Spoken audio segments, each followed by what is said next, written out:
I want to bring up, so I didn't tell you this at the start of the podcast, but it'll be funny to tell you now. So Eryk Anders, he was winning against Darren Stewart in that first round. And Darren was doing well. You know, he was taking a lot of heavy shots, but he was obviously very large people for the middleweight division. Oh, they're very, huge, because very Derek Anders didn't used to fight light heavyweight as well. I believe so, and Eryk Anders is quite a large middleweight as well. I always see him doing strength and conditioning work and things like that. Very explosive strength and conditioning work, and you could see it.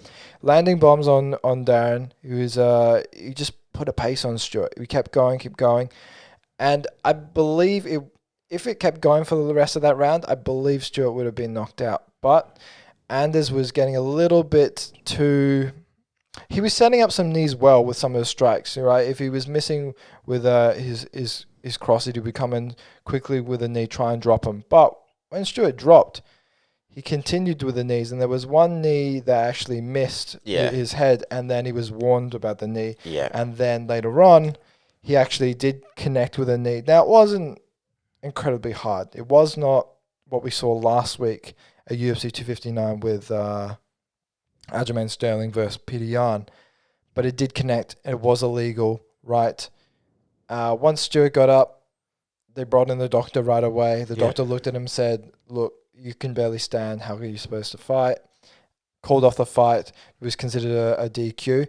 What was interesting was, we're friends with the Speakeasy podcast, another MMA podcast, and he spoke to Eryk Anders prior to this fight, and they spoke about the Peter Yan illegal knee, and he said, "Oh, how fucking stupid could he have been to, land that illegal The knee?" irony. And the irony is, less than a week later, he did it himself and got DQ'd in the first round.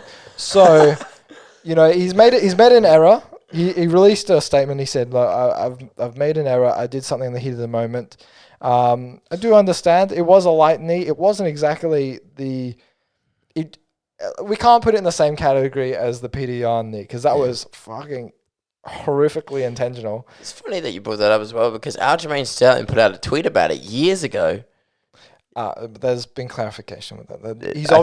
He was being, that was to do with UFC 252, I believe, and that was Anthony Smith versus John Jones. Okay. That was when Anthony Smith really could have taken the cop out, and he would have been given the light heavyweight belt when he was illegally kneed by John Jones, right? When John Jones hit him in the head. But Anthony Smith got up, was a soldier, soldiered on, but eventually lost across the five-fight war. Now, he was commenting on that in a Twitter post saying, "Oh, look, just do illegal shit and just don't hope to get caught." He's joking. He's talking about, he clarified that as well. He's joking. He's talking about how John Jones is hoping just to do illegal shit and hoping no one notices. That's what he was saying. He was actually talking to how you shouldn't do illegal knees. Again, irony.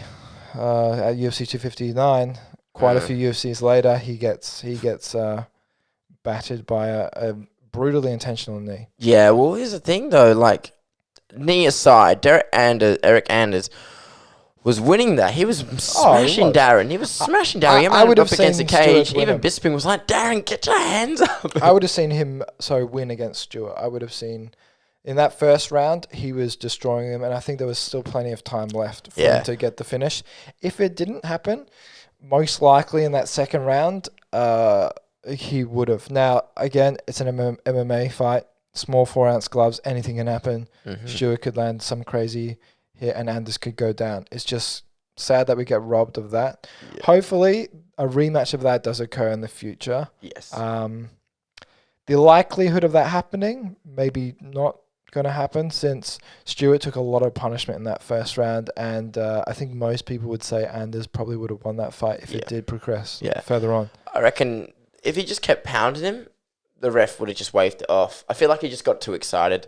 I think he said that as well. Heat of the moment. Heat of the moment moment decision. But irony in that he spoke to the Speakeasy podcast, said how silly it was to do an illegal knee.